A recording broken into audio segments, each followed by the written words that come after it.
오늘은 다 아시는 분들만 계실 줄 알았는데 저를 모르시는 분이 계신 것 같아요. 충성.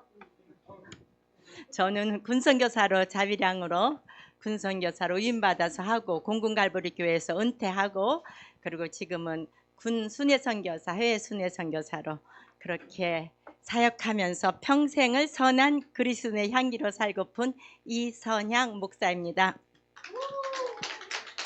아까 말했잖아요. 치시려면 좀 세게 쳐주시고 감사합니다.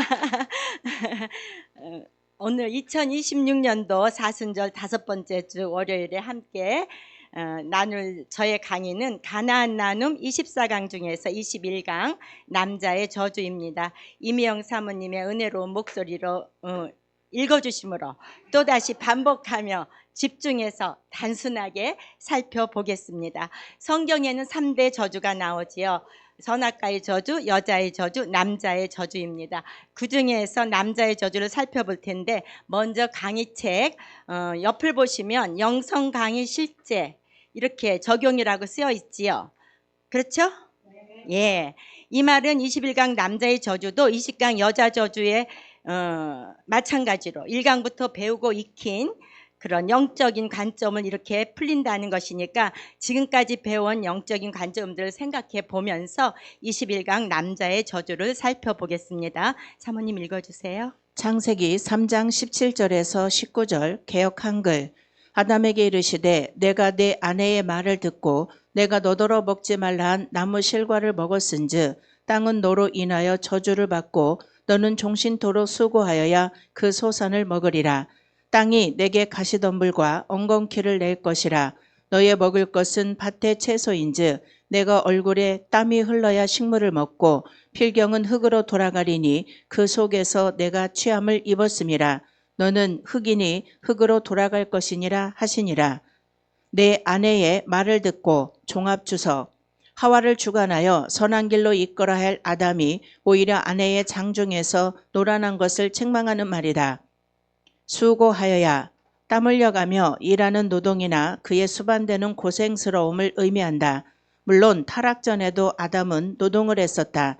그러나 그것은 자기 성취감과 기쁨을 맛볼 수 있는 복된 성격의 것이었지 결코 생계 유지의 수고스러운 방편은 아니었다. 즉 우리의 자아가 거듭나기 전에는 우리는 결코 생계 유지의 수고스럽고 고통스러운 노동에서 벗어날 수 없다. 그러나 우리의 자아가 거듭날 때 그것은 자기 성취감과 기쁨을 맛볼 수 있는 복된 성격의 노동으로 승화되어 다가온다. 아멘. 하나님께서는 아담에게 에덴 동산에 있는 모든 것을 경작하고 지키고 각종 나무의 열매를 따먹되 선악을 알게 하는 나무는 따먹지 말라고 명령하셨습니다. 그런데 돕는 배필로 지어진 하와가 사단의 궤계에 넘어가서 먼저 선악과를 따먹고 선악과를 이제 남편에게 가져왔어요. 그러니까 이 남편이 뼈 중에 뼈요 살 중에 살인 하와가 주는 선악과를 받아 먹었습니다. 아담은 하와의 그런 선악과를 주었을 때 하나님과의 약속을 생각하고 명령을 생각하고 먹지 않았어야 되지요. 그런데도 그 명령을 어기고 먹었어요. 그로 인해서 선악과의 저주가 생겨나고 그리고 또 이제 여자의 저주와 남자의 저주가 생겼습니다. 그래서 하나님께서는 아담이 하나님이 명령을 어기고 아내 하와의 말을 들은 벌로 아담에게 죽을 때까지 수고하며 고통스럽게 땀 흘려 노동을 해야만 먹고 살 수 있도록끔 평생 일을 하며 살아가도록 남자의 저주를 내렸습니다. 그래서 아담은 에덴 동산에서 쫓겨난 하나님의 일이 아닌 자기의 일, 땅의 일을 하고 살아갑니다. 남자의 저주와 함께 또 자연도 저주를 받아가지고 땅에 엉겅퀴를 내고 가시덩굴을 내고 그래서 그것을 치워야만 농사를 할 수 있는 그렇게 또 일을 해야만 되는 그렇게 하면서 이제 살게 되었지요. 이제 일하는 남자의 저주가 끝나지 않는 이유는 남자들이 끝없이 자기 생각을 갖고 일을 하기 때문입니다.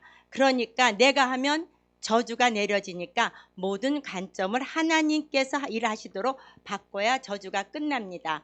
하나님께서 하시도록 해서 결과가 나아야지만 우리에게 쉼이 있고 안식이 있게 됩니다. 그리고 평강이 옵니다. 그래서 우리 하나님께서 하실 수 있도록끔 사상, 이념, 종교성을 갖도록 나 스스로 그 길을 선택하여 노력하면서 살아가야 되지요. 결국 남자의 저주도 여자의 저주도 우리가 가지고 있는 관점과 생각이 바꿔져야지만 풀 수가 있다는 것이죠. 이 생각이 정립이 돼야 된다는 거예요.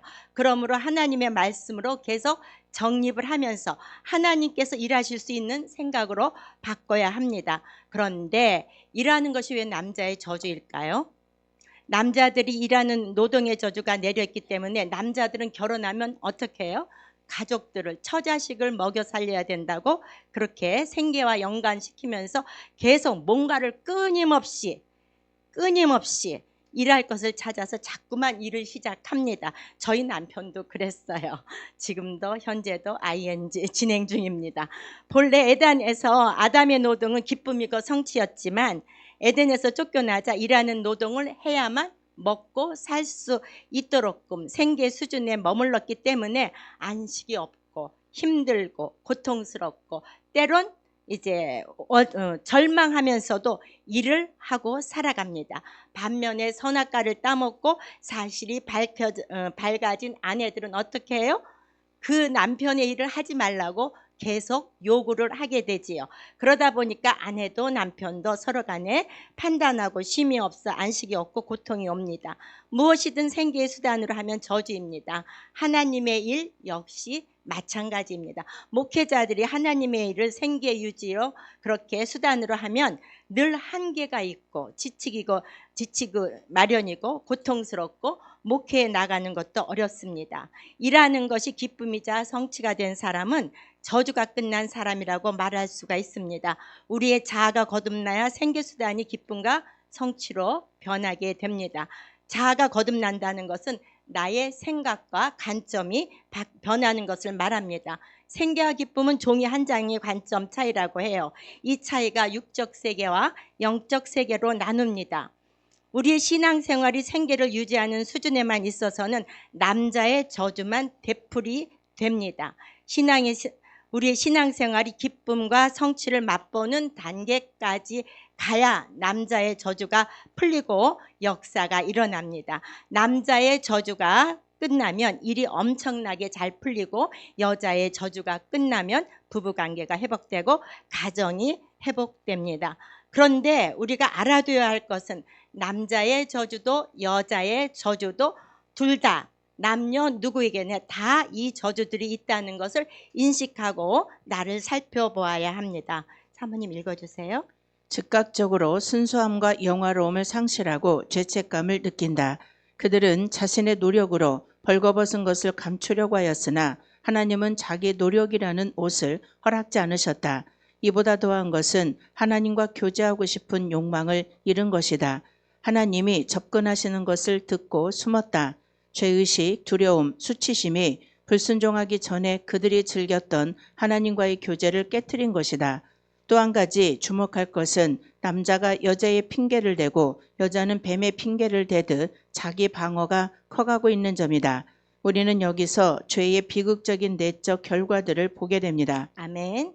아담과 하와가 선악과를 따먹은 후에 일어난 변화는 첫째는 하나님과의 교제가 끊어지고 두 번째는 사람과의 교제가 끊어지고 세 번째는 자기 방어가 커지게 되었습니다. 그래서 사람들은 자신을 계속 지키려고 하는 것입니다. 그러다 보니까 동행이 되지 않습니다. 동행은 서로에게 마음을 열고 서로를 이해해야 가능한데 이것이 불가능하게 된 것이지요. 그래서 관계가 중요합니다. 동행은 서로 우리 마음 열고 서로 이해하고 그것이 가능한데 불가능하게 되니까 우리가 관계가 깨지게 되는 거잖아요. 그래서 이 관계가 중요한데 왜냐하면 서로 간에 소통이 돼야지만 이해가 되기 때문입니다. 다른 사람이 이렇게 말하죠. 왜 저 사람이 너한테 그렇게 해? 그러면서 이해를 못해요. 그런데 내가 저 사람과 관계를 갖고 있으면 나는 그것이 이해가 되는 거잖아요. 그렇으니까 우리가 모두가 다 서로 소통하고 있으면 이해가 된다는 것입니다. 그래서 관계를 회복하기 위해서 요구하지 말아야 하고 내가 하려 하지 않아야 합니다. 교제가 시작되고 관계가 되면 장이 방어도 끝나고 또 기쁨과 성취감이 시작됩니다. 나와 하나님과의 교제가 시작되면 노동의 저주가 끝나게 됩니다. 우리 모두가 그런 단계까지 가시기를 축복합니다. 19강에서 살펴보았듯이 하나님 자신이 능력이기 때문에 하나님은 충성하는 자에게 능력을 주십니다. 충성할 때 능력이 온다는 것은 하나님과의 관계가 회복되어진다는 것입니다. 다시 말하면 하나님은 능력이시므로 하나님과의 관계가 회복돼야 능력이 온다는 것입니다. 충성한다는 것은 진실한 마음, 변하지 않는 마음, 흔들리지 않는 마음을 갖는 것을 말합니다. 그런데 지금 하나님과 우리 관계가 충성이 없습니다. 이것은 선악과를 따먹고 선악과의 저주로 여자의 저주와 남자의 저주가 생겨나서 하나님과의 관계가 깨졌기 때문입니다. 그래서 충성이 없는 것입니다. 우리는 깨달아야 할 것은 우리가 하나님의 그 속마음은 하나님께서 우리에게 충성을 원한다기보다는 하나님과의 관계가 회복되어지는 것을 더 원한다는 사실입니다. 내가 한다는 것은 남자의 저주가 안 끝나서 나의 힘으로만 일을 하니까 힘들고 성과가 없는 것입니다. 그러니까 하나님과의 관계가 회복되기 위해서는 충성하라는 것이지요. 충성해서 관계가 회복되면 능력을 받게 됩니다. 그래서 남자의 저주가 끝나면 엄청난 능력을 주십니다. 남자의 저주가 끝났다는 것은 가나안에 들어갔다고 것을 의미하지요. 남자의 저주가 끝나고 하나님께 충성하는 마음을 갖고 하나님과의 관계를 갖고 가나안에 들어가면 내가 수고하며 노력하는 것이 아니라 하나님께서 준비된 것으로 계속 열리게 합니다. 남자의 저주가 풀린 사람은 뭐를 해도 잘 되기 때문에 고민하지 않습니다. 그냥 충성만 하는데 신기하게도 일은 계속 잘 풀려 나가게 되는 것입니다. 아담과 하와는 선악과를 따먹고 난 후에 즉각적으로 순수함과 영화로움을 상실하고 죄책감을 느끼게 됩니다. 그리고 자신들의 벌거벗음을 보게 돼서 무화과 잎으로 자신의 노력과 수고로 옷을 만들어 자신들의 몸을 가립니다.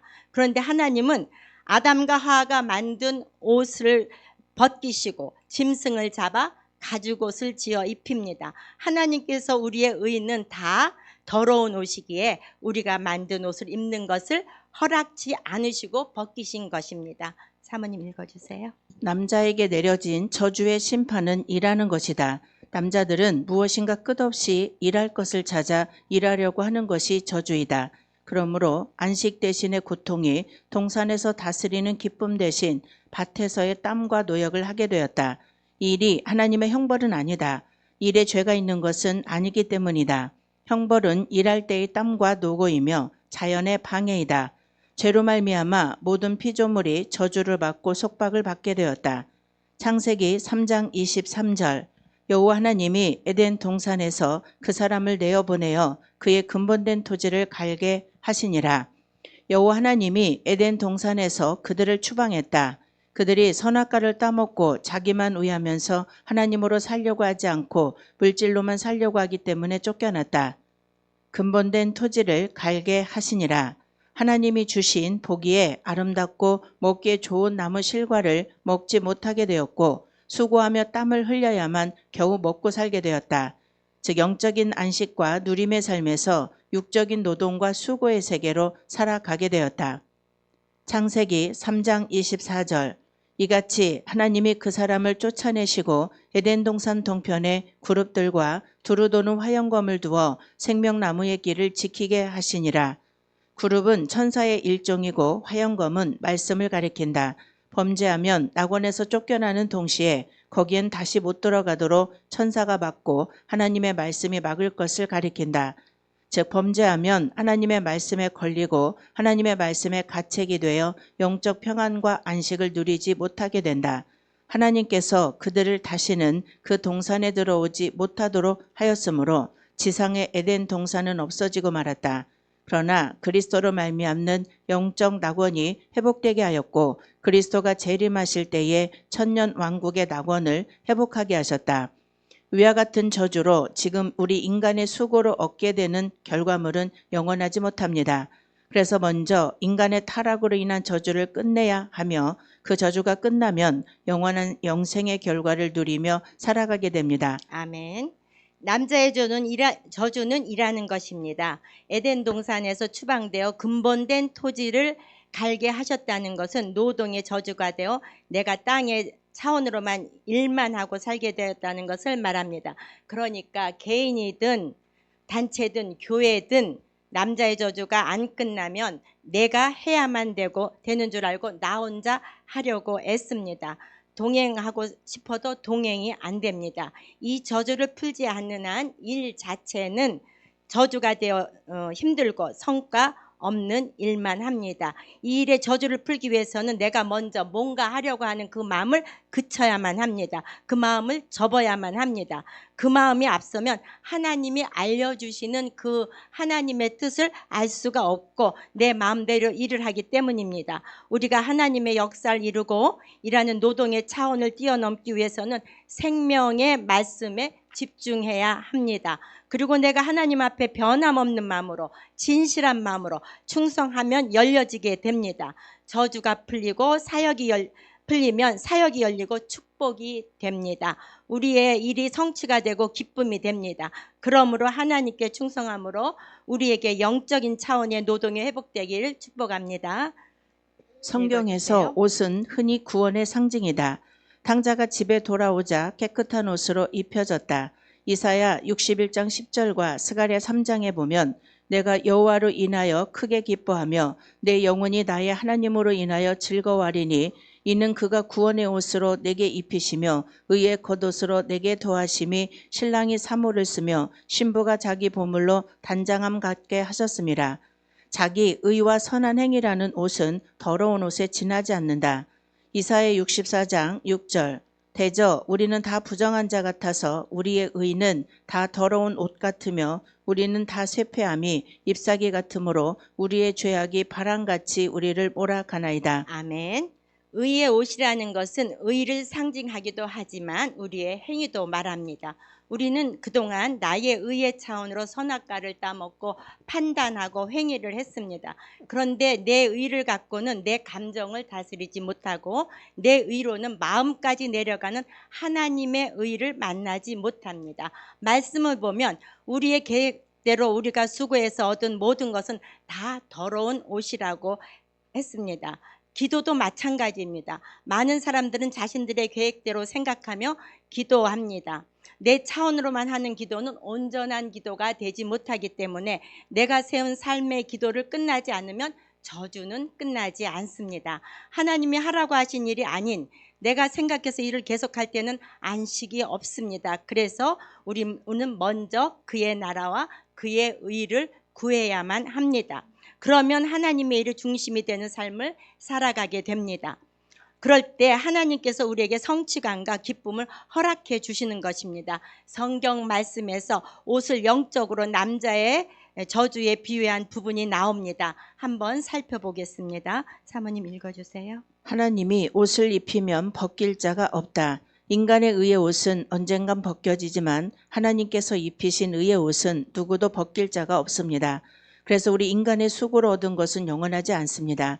오직 하나님께서 주신 것만이 영원하며 완전한 것입니다.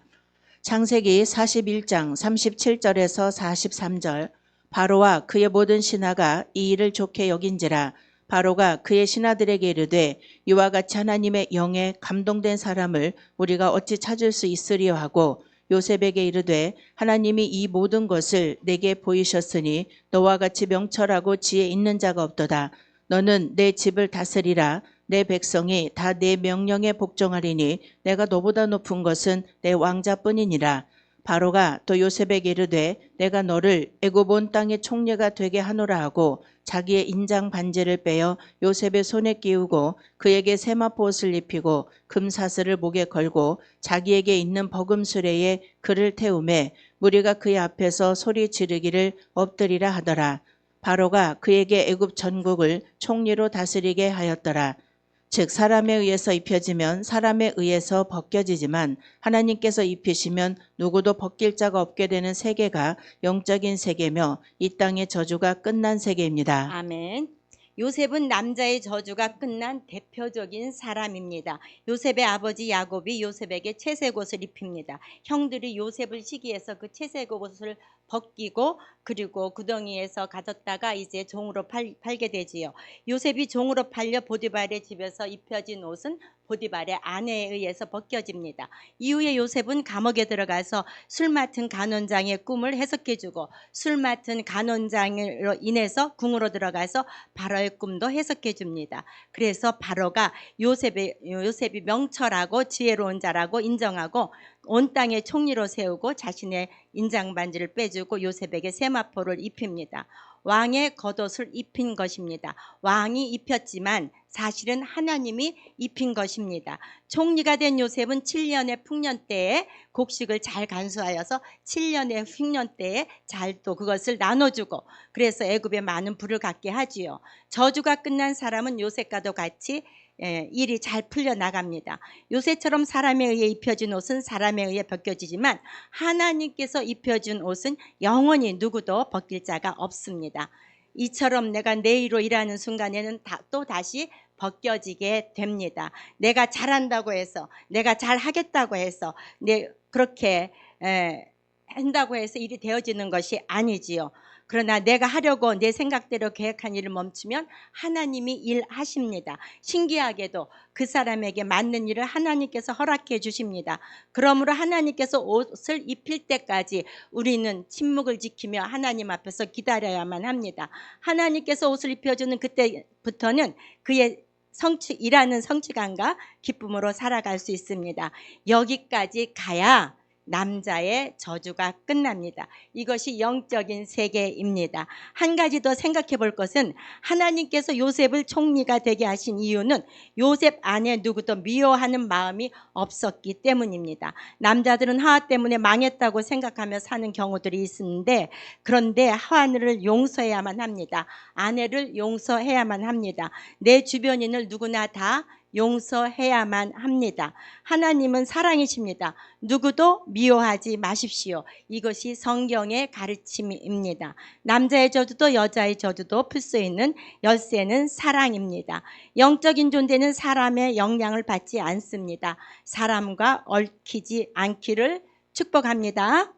우리가 영적인 존재가 되면 하나님과의 관계가 회복되는 것이니까 저주가 끝납니다. 그럴 때 남자의 저주가 끝나고 하나님이 신기하게 일을 열어 가십니다. 결론적으로 사람이 옷을 입히면 사람에 의해 옷이 벗겨집니다. 그러나 하나님이 입히면 벗길 자가 없다는 것입니다. 결국은 하나님께서 우리의 일을 풀어가야 우리의 일이 잘 풀어진다는 것입니다. 하나님께서 일을 풀어가야 일이 잘 풀어진다는 것을 전제로 해서 세 가지 저주를 보면 선악과의 저주도 또 여자의 저주도 또 남자의 저주도 모두 하나님이 내린 저주이기 때문에 하나님께서 저주를 끝내줘야지만 끝이 나는 것입니다. 우리가 8강 영성의 성장 원리 1에서 배웠듯이 목표를 세우고 간절하게 꾸준하게 내가 선악과 안 따먹고 내가 요구하지 않고 내가 먼저 나서서 일 안 하면 되겠지. 그렇다고 해서 저주를 끝내보려고 애를 써도 작심삼일을 반복하고 또 작심삼일을 반복하고 그래도 이렇게 꾸준히 해도 안 되는 것입니다. 왜 안 될까요? 이것은 이미 하하 때 선악과를 따먹은 우리 눈은 사실에 밝아져 있기 때문에 우리의 습관을 고치기가 힘들기 때문입니다. 그래서 내가 무던히 애써 노력해도 못 끝내는 것은 어쩔 수 없는 것 같아요. 그러므로 근본적으로 하나님이 끝내줘야 끝나게 되는 것입니다. 그렇다면 어떻게 하면 하나님께서 내린 이 저주들을 끝내주실까요?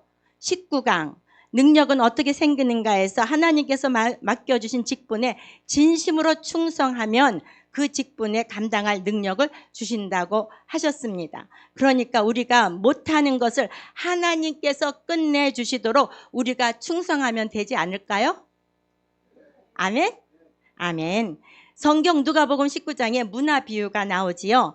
그리스의 화폐 단위의 한 문화는 100드라크마로 노동자 100일 품삯입니다.